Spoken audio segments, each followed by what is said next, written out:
ইতিমধ্যেই শ্রাবণ মাস শুরু হয়ে গিয়েছে। আজ শ্রাবণ মাসের প্রথম সোমবার। অধিকাংশ মানুষই নিশ্চয়ই আজ আপনারা মহাদেবের মাথায় জল ঢেলেছেন, তার পূজা অর্চনা করেছেন। ভগবান শিবকে নিয়ে কিছু কথা বলি তাহলে। ভগবান শিবকে স্বজন্মাকৃত দেবতা হিসেবে বিবেচনা করা হয়, যার অর্থ কি জানেন? যার অর্থ অন্যান্য দেবতাদের মতো তার একটি ঐতিহ্যগত জন্মের গল্প নেই।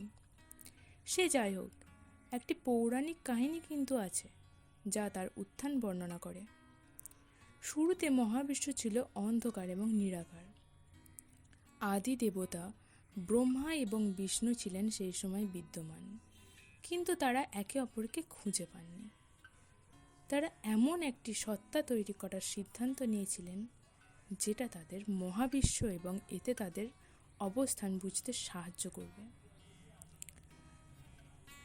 ব্রহ্মা এবং বিষ্ণু তাদের শক্তিকে কেন্দ্রীভূত করেছিলেন এবং একটি বিশাল জ্বলন্ত লিঙ্গ বা স্তম্ভ তৈরি করেছিলেন।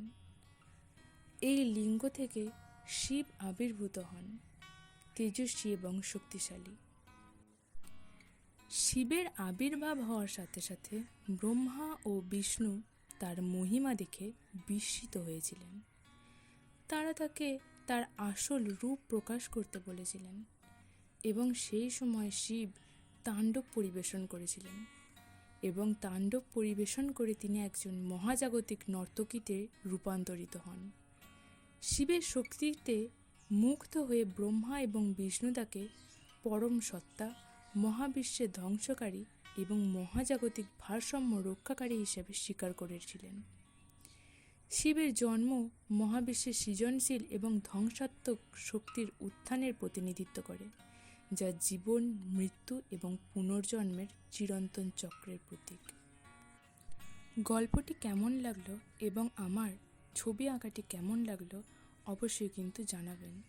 আর ভালো লাগলে চ্যানেলটা সাবস্ক্রাইব করে ভিডিওগুলোতে লাইক করবেন।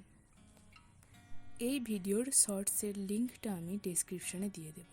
যদি ভালো লাগে তো শর্টসটাও অবশ্যই দেখে আসবেন এবং লাইক দেবেন।